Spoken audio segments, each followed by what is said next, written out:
कृष्ण अर्जुन संवाद में सरस्वती स्कूल के विद्यार्थियों ने बाजी मारी। जिला मुख्यालय पर आयोजित गीता महोत्सव 2024 में विद्यार्थियों ने की सक्रिय भागीदारी। जिला मुख्यालय पर 9 से 11 दिसंबर तक आयोजित जिला स्तरीय गीता महोत्सव 2024 में विभिन्न प्रतियोगिताओं में सरस्वती शिशु मंदिर विद्यालय के विद्यार्थियों की सक्रिय भागीदारी रही और विद्यार्थियों ने श्रीमद् भागवत गीता पर आधारित कार्यक्रमों में भाग लेते हुए शानदार प्रस्तुतियां दी। समापन अवसर पर डीसी प्रदीप दहिया ने सभी प्रतिभागियों को पुरस्कृत करते हुए उनके उज्जवल भविष्य की कामना की। प्रधानाचार्य अनिल शर्मा ने बताया कि विद्यालय की प्रति वर्ष गीता महोत्सव में सक्रिय भागीदारी रहती है और इस बार भी स्कूल की छात्राओं ने अपने अभिनय और नृत्य से दर्शकों का मन मोह लिया। वहीं छात्रों ने भी कला का शानदार प्रदर्शन किया। योगासन में अनिरुद्ध व लोकेश ने प्रथम स्थान प्राप्त किया। प्रतियोगिता में प्रेषिता ने प्रथम स्थान हासिल किया। इतना ही नहीं, स्कूल के बच्चों ने सामूहिक नृत्य, कृष्ण अर्जुन संवाद, कविता व योगासन में भी जिले में प्रथम स्थान प्राप्त किया। 8वीं कक्षा की छात्रा रिद्धि, हिमानी, तानिया व कोमल आदि का कहना है कि वे 1 सप्ताह से लगातार तैयारी कर रहे थे। पिछले साल की तरह इस वर्ष भी उन्होंने पूरी लगन से भाग लेकर प्रतिभा का शानदार प्रदर्शन किया। संस्कृत अध्यापिका रेणु भारद्वाज ने बताया कि महोत्सव में भागीदारी सिर्फ एक प्रदर्शन मात्र नहीं है, बल्कि बच्चों के सीखने का माध्यम भी है। उन्होंने कहा कि भगवान कृष्ण के उपदेशों को सांस्कृतिक कार्यक्रम के जरिए बच्चों तक पहुंचाया जाता है। इस तरह के आयोजनों से बच्चों को जीवन जीने के नए तरीके और संस्कार सिखाए जाते हैं। महोत्सव के दौरान प्रतियोगिताओं में विजयी होकर जब छात्र विद्यालय पहुंचे, तो प्रधानाचार्य अनिल शर्मा ने छात्रों को प्रशंसा पत्र और स्मृति चिन्ह देकर सम्मानित किया। उन्होंने बच्चों को और बेहतर प्रदर्शन करने की शुभकामनाएं दी। उन्होंने सफलता का श्रेय हिंदी अध्यापिका रेणु भारद्वाज, सामाजिक अध्यापिका कृष्णा, गणित अध्यापिका मोनिका को दिया, जिन्होंने बच्चों को प्रतियोगिताओं के लिए तैयार किया। स्कूल प्राचार्य ने सराहनीय प्रदर्शन के लिए विद्यार्थियों को बधाई दी। क्षेत्रे संवेतानि युत्सव मामका पांडवाचय किम अकुर्वत संजय।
हे संजय, धर्म भूमि कुरुक्षेत्र में एकत्रित हुए युद्ध की इच्छा रखने वाले मेरे और पांडव पुत्रों ने क्या किया एवं उनको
नई रूपों को स्वयं रचता हूँ, अर्थात लोगों के सम्मुख प्रकट हुआ करता हूँ।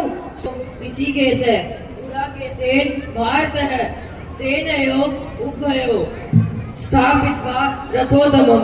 हे महाराज धृतराष्ट्र, महाराज श्री कृष्णचंद्र जी ने दोनों सेनाओं के बीच में तथा संपूर्ण राजाओं के सामने उत्तम रथ को खड़ा कर इस प्रकार कहा, हे पार्थ, युद्ध में जुटे हुए इन कौरवों को देख।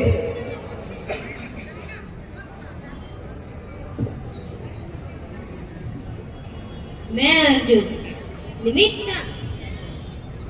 निमित्तानि च पश्यामि विपरीतानि केशव न च श्रेयोनुपश्यामि हत्वा स्वजनं माहवे, अर्थात